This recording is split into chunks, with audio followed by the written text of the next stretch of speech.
High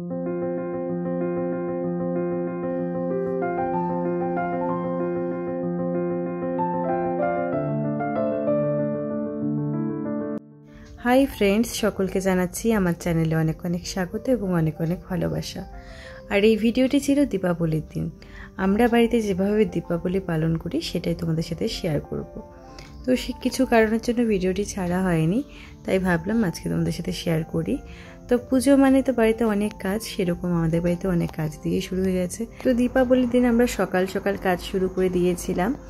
আর পূজাতে যেহেতু ধোয়া কাচা ল্যাপা গোছা না করলে কিন্তু পূজা পূজা মনে হয় না, তাই সকাল সকাল বৌদি গোটা উঠানটা লেপে দিয়েছিল গোবর দিয়ে, আর আমি কিছু জামা কাপড় ধুয়ে দিয়েছি।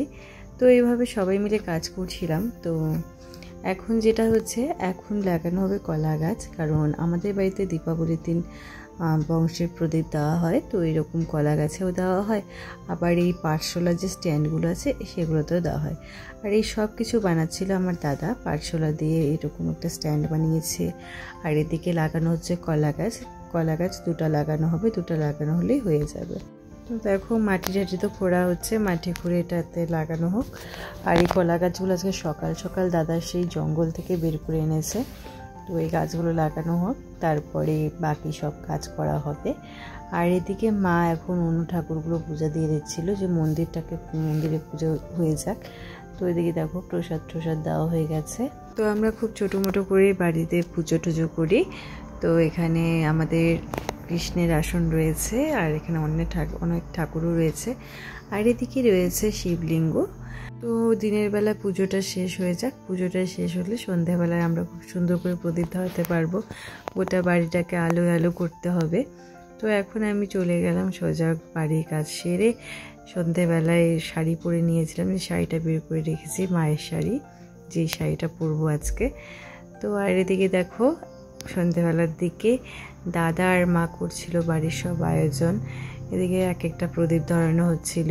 আর এই যে আমি তখন বলছিলাম যে কলা গাছে আমাদের প্রদীপ দেওয়া হয়, মানে বংশের প্রদীপ। তো এখানে দেওয়া হচ্ছে, মা আর দাদা খুব সুন্দর করে সাজিয়ে দিচ্ছিল। দেখো সবার নাম করে দেওয়া হচ্ছে। আজকে যত আমাদের আত্মীয় পরিজন আছে যারা আমাদের ছেড়ে চলে গেছে, তাদের নামে বংশের প্রদীপ দেওয়া হয়। তো এদিকে দেখো আমি রেডি হয়ে গেছি। আমি একেবারে রেডি হয়ে গিয়েছি, কারণ আমি বাড়ির পুজো শেষ করে যাব আমাদের কাছে একটা মন্দিরে, যেই মন্দিরটা তোমাদের সাথে দেখাবো। আগে চলো বাড়ির পুজোটা দেখাই, তারপর মন্দিরটা তোমাদের দেখাচ্ছি। তো এই ছিল, আমি লাইট অফ করে দিয়েছিলাম আর উপরে টুনি বাল্ব জ্বলছিল।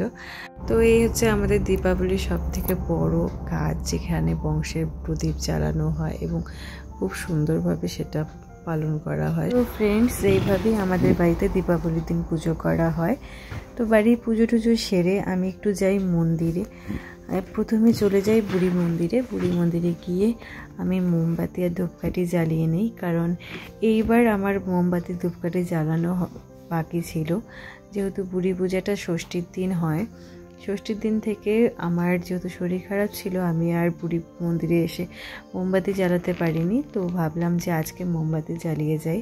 তো এখানে মোমবাতি জ্বালানোর পরে আমরা চলে যাই চংলা কালীবাড়ি মন্দির। এই মন্দিরটি এখানকার খুব জাগ্রত মন্দির এবং অনেক অনেক পুরনো মন্দির। অনেক দূর দূর থেকে মানুষরা এসে অংশগ্রহণ করে। কিন্তু আমার মনে হচ্ছিল যে অন্যান্য বারের তুলনায় এবারে ভিড়টা আরও বেশি হয়েছে। আমরা রাস্তা থেকে মন্দিরের কাছে যাওয়া পর্যন্ত এত ভিড় ছিল, লোককে রীতিমতো ঠেলে ভিতরে আসতে হয়েছে মায়ের দর্শন করতে।